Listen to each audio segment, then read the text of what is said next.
Congress committee के प्रवक्ता हैं। सुरेंद्र जी, आपका स्वागत है।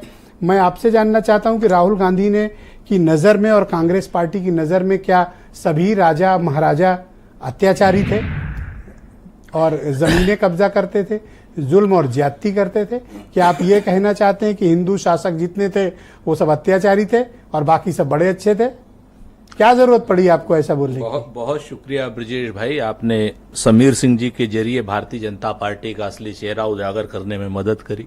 समीर सिंह जी, आपका बहुत शुक्रिया, आपने बड़ी अच्छी अच्छी बातें करी जनता। ना सर, प्लीज पहला राउंड है, सब अपनी बात करें। बहुत अच्छा, बहुत बहुत जो घृणित चेहरा था भारतीय जनता पार्टी को, वो साफ कर पर्सनल कमेंट नहीं, मैं भाजपा के ऊपर कर रहा हूं। सर आप देखिए, बोलने दीजिए आप। दो चीजें, पहली बात तो जो राहुल गांधी जी ने कहा, बिल्कुल सही कहा। राजा महाराजा, राजे महाराजे में हिंदू मुसलमान सिख ईसाई कहां हो गया? महाराजा रणजीत सिंह भी राजा थे, सारे राजा राजा थे। हम तो एक बात कहते हैं, राजा में हिंदू मुसलमान होता ही नहीं, ना सिख ईसाई होता है। राजा का मतलब, महाराजा का मतलब एक पद है जिसपे चाहे हिंदू बैठा हो चाहे मुसलमान बैठा हो।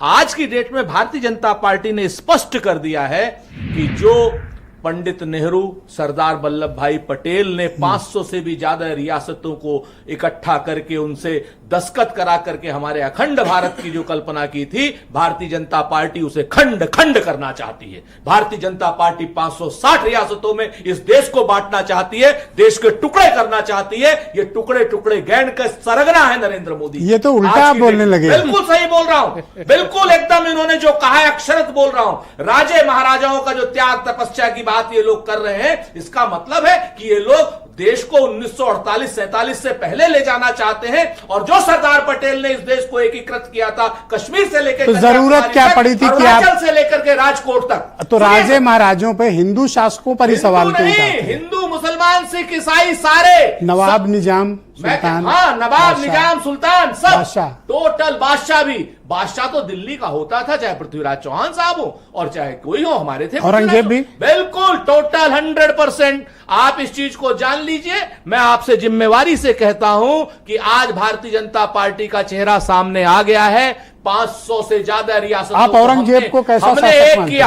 औरंगजेब को छोड़िए, हमें क्या लेना? सवाल दे लीजिए, सुन लीजिए। औरंगजेब को कैसा शासक मैं आपको बहुत स्पष्ट कह रहा हूं, सारे राजे महाराजाओं ने नल नील को, कोल को, भील को, गरीब को, गुरबा को, महिला को, सबको, सब राजे महाराजाओं ने, नवाबों ने, बादशाहों ने अत्याचार किया। इन सुल्तानों ने सबने अत्याचार किया, निजामों ने अत्याचार किया। अपने घर की तिजोरी भरी, करोड़ों करोड़ों डॉलर का सोना इन्होंने अपना किया, आम जनता को भिखारी रखा।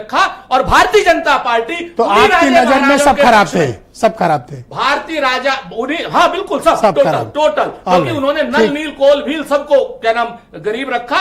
और भारतीय जनता पार्टी का असली चेहरा सामने आज कुछ उत्तेजना में है, आराम से हम लोग बात करें। मैं आपसे फिर वही कह रहा हूं कि भारतीय जनता पार्टी ने आज अपना चेहरा दिखा दिया कि ये देश, एक अखंड देश को खंड खंड करके 500 टुकड़ों में नरेंद्र मोदी। एक सवाल और ले लीजिए, ये रिएक्शन ऐसे नहीं आया, आपने एक्शन किया तो उसका रिएक्शन आया। रुख तो आप मोड़ रहे थे, अरे तो हमने जिक्र क्यों किया ऐसा कि आपको जवाब मिले? तो भारतीय जनता पार्टी का तभी तो चेहरा सामने आया।